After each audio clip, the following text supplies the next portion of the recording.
Hey guys, Justin here with Rampengu Nation, and I just came back home from a couple of regionals this past weekend. It was the Indiana Regional and the South Park Regional, Pennsylvania. The Indiana Regional, I finished 7-2 with Orcust Sky Striker, lost to Magical Muskets. Yeah, kind of where I lost, and the Mare because I bricked twice. And the next day I lost to Mech9 Invoked, but I finished 8-1, so I topped with Orcust Sky Striker. The lists from the 2 days were slightly different.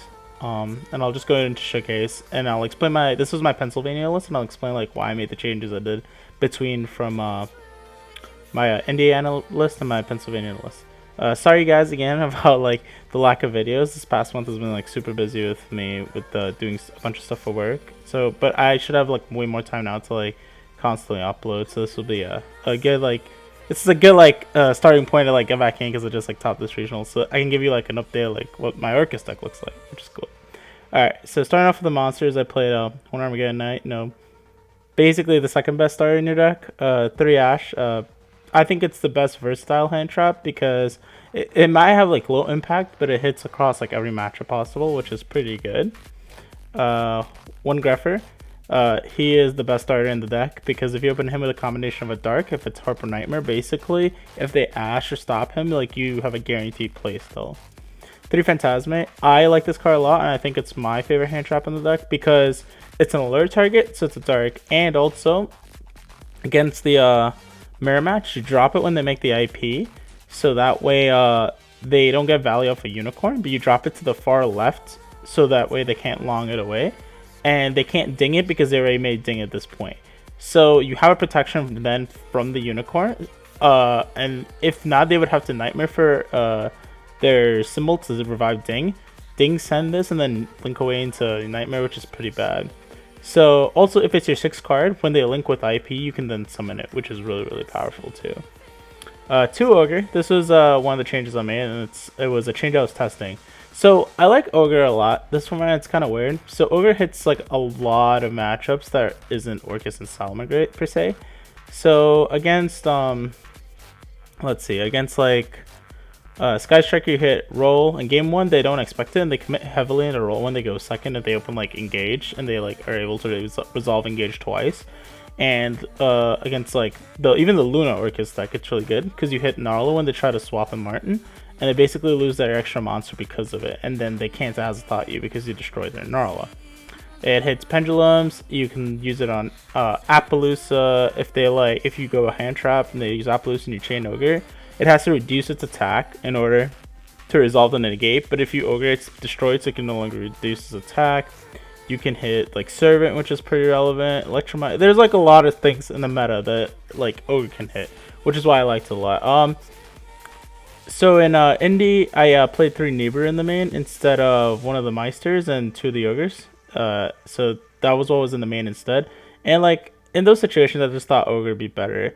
Against Orcust too, so when they make the regular play, they gals their 3rd summon and they wand out back the heart. To play correctly and to play with your resources, people would gal target wand, shuffle it back to set Babel.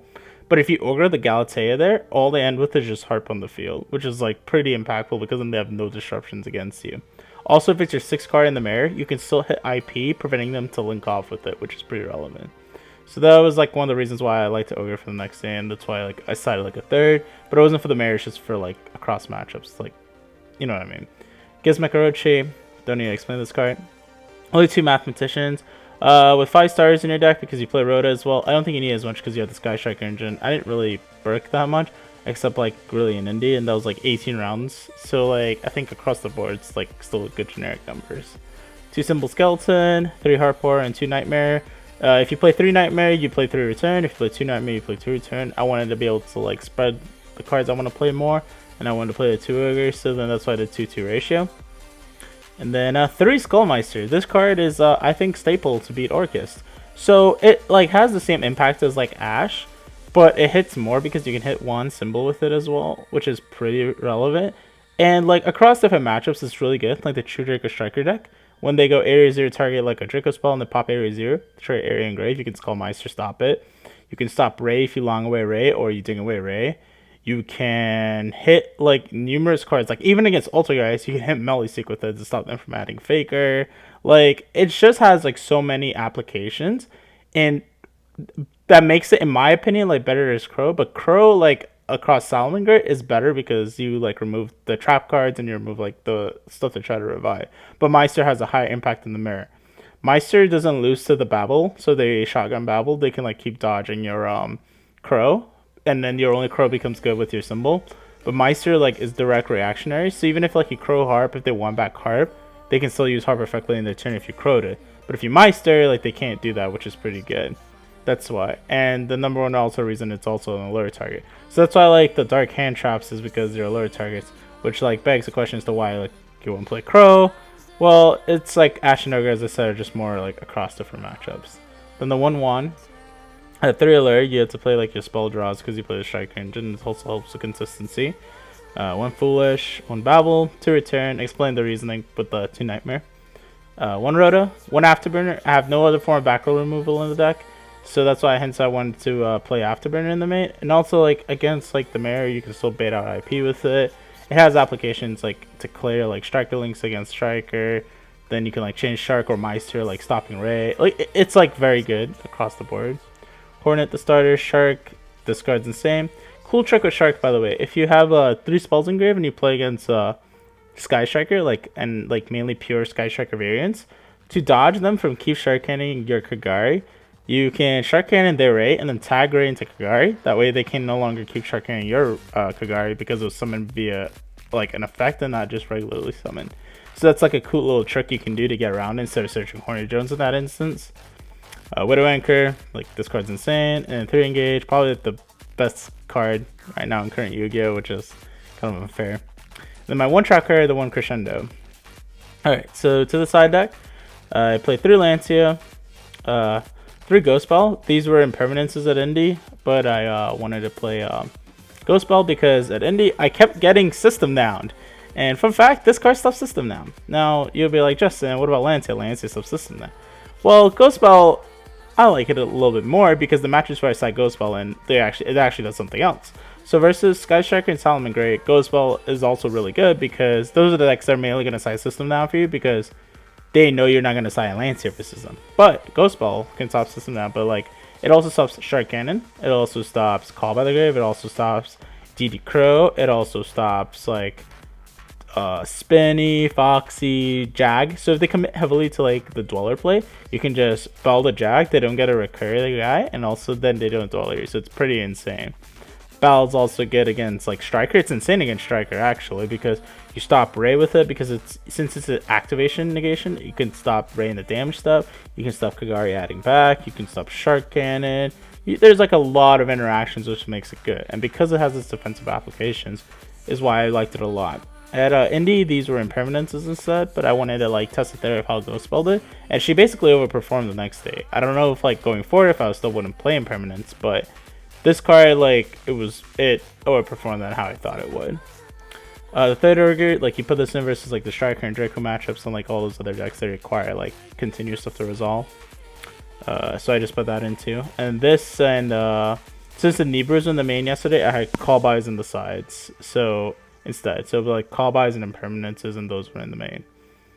And then the other Meister was there. So the spots that are in the side right now, these were the call buys or impermanences, call buys or impermanences, and this was like the third Meister, and the Nibras were in the main. Those are the differences between the deck lists. And then so the Ogre, 3 Nibras, you need this for Salomon, great, you have to play, you gotta respect that deck, good versus combo decks. Game 1 versus Salad's basically a die roll, but I still think that matchup is bad because they gotta use Lancia and System Down, which are Lance is basically a D barrier for you, and System Down is basically a blowout against you. So this is the equivalent of System Down against them because it's like a blowout. However, like you can use it like when you're going first and second, and you can use it like it's more reactive than System Down is, because System Down you have to like use it on your turn only. So this is why this is like stronger, but you have to play it. 3 Twin Twister for back row hate, and then my favorite card I like a lot this format, Typhoon. So against like back row decks, Typhoon outs like the floodgates and stuff, but against a true Draco Striker deck, you can hit multi-roll because as I said, they invest in the roll, and they don't play around Typhoon because nobody does. You can also hit like Heritage and stuff to draw 2 or 3. And versus Pendulums, this card has like the highest impact because it can't get called by the grid, and you can hit Endymion Servant. Now people will say, well, they can just like keep Servant and grid and scale by itself and not put a second scale. Yes, that is true, but when they play the third spell to put the third counter onto Servant, you can chain Typhoon then and just destroy Servant, because they will control 2 faceless spell and traps then, and then you basically fizzle out the Servant. They would need like a whole different set of spells basically to capitalize to stabilize another Servant. But if they like made the third spell scale, you can just chain it to the Servant effect, so they can't use Servant again in the turn, which is like really good. So that's it for the side deck. For the extra is the same for both days. I play 2 Ding, staple. You have to play Barricade Board Blocker, because if you open like Engage Nightmare, that's the way you combo, because you can't combo any other way. Or like Hornet Jordan's Nightmare, because you make a blocker with the token and Kagari, and then you pitch Nightmare, and then you combo. Boral Sword, because you know you like killing your opponent. 3 Galatea, staple. IP, staple. Nightmare Phoenix, staple. Nightmare Unicorn, staple. Lagirsu, staple. Kagari, staple, obviously. Shizuku. So a lot of people don't play Shizuku, which I don't understand. There's a lot of instances that come up where I like that I have Shizuku. For instance, like especially like my Hornet Drones hands, I would want to like get access to Engage. And if you open like Hornet Drones, you can end with IP Shizuku.